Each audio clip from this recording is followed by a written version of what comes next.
Ravi commercial college में आपका स्वागत है। अगर यह वीडियो आपको पसंद आए तो लाइक करें और सब्सक्राइब करें तथा अपने दोस्तों में ज़्यादा से ज़्यादा शेयर करें। महोदय, दूसरे जो हमारे टैक्स के जैसे इनकम टैक्स हैं, सुपर टैक्स हैं, मृत्यु टैक्स हैं, वे अच्छी तरह से वसूल नहीं हो पाते हैं। बहुत से धनवान लोग जो इन टैक्सों के देने वाले हैं, वे सरकार को किसी न किसी तरीके से धोखा देकर इन टैक्सों के देने से छूट जाते हैं और सरकार भी उनसे इन टैक्सों को वसूल नहीं कर पाती है। इसलिए मेरा निवेदन है कि जो ऐसे धनवान लोग हैं जिनके ऊपर सरकार का टैक्स बकाया है, जो टैक्स देने में चोरी करते हैं, उनसे सख्ती के साथ टैक्स वसूल किया जाना चाहिए। सरकार की यह नीति रहती है कि कुछ सालों तक वह इस तरह का टैक्स धनवानों से वसूल नहीं कर पाती है, उन्हें बाद में माफ़ कर दिया जाता है।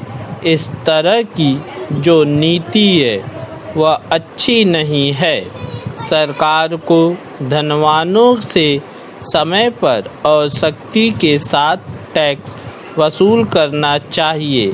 हमारे देश में वातानुकूलित बात चारों तरफ चल रही है। रेल में आप जाइए तो आपको डिब्बे वातानुकूलित मिलेंगे और चीज़ों के रखने के लिए भी अब वातानुकूलित मकान बनने लगे हैं। इसलिए मेरा निवेदन है कि जितनी भी हमारे देश में ऐसी चीज़ें हैं, इनके अतिरिक्त जैसे शराब है, सिगरेट है, इन पर भी सरकार खूब टैक्स लगा सकती है और अपना घाटा पूरा कर सकती है।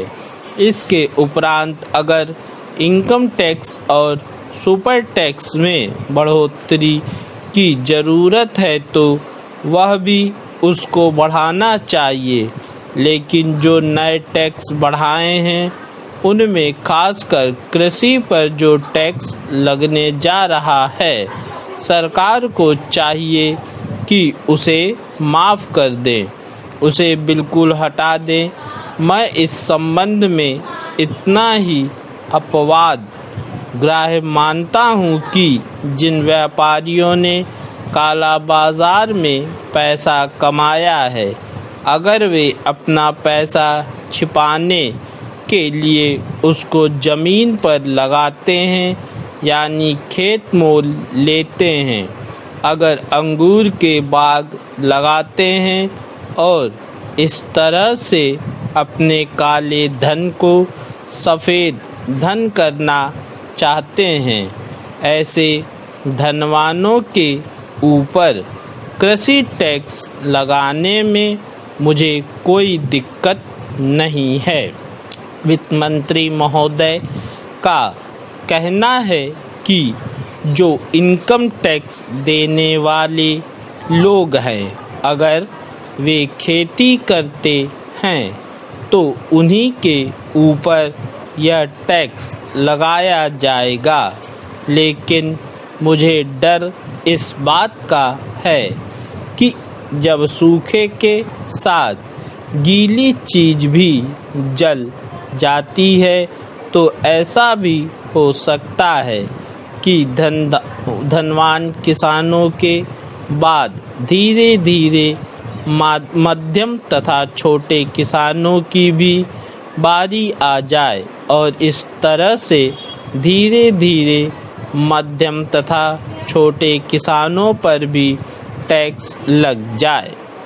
दूसरी बात मैं यह कहना चाहता हूँ कि हर प्रांत में कहीं ज़मीन की मर्यादा 25 एकड़ है, कहीं 15 एकड़ है, कहीं 40 एकड़ है। खेती के उत्पादन की क्षमता वार्षिक 1800 रुपये की आय मानकर किसानों की इकोनॉमिक होल्डिंग बना दी गई है। उन पर किसानों का भूमि राजस्व सदा के लिए माफ़ कर देना चाहिए, क्योंकि शहरों में इनके पास खेती नहीं होती।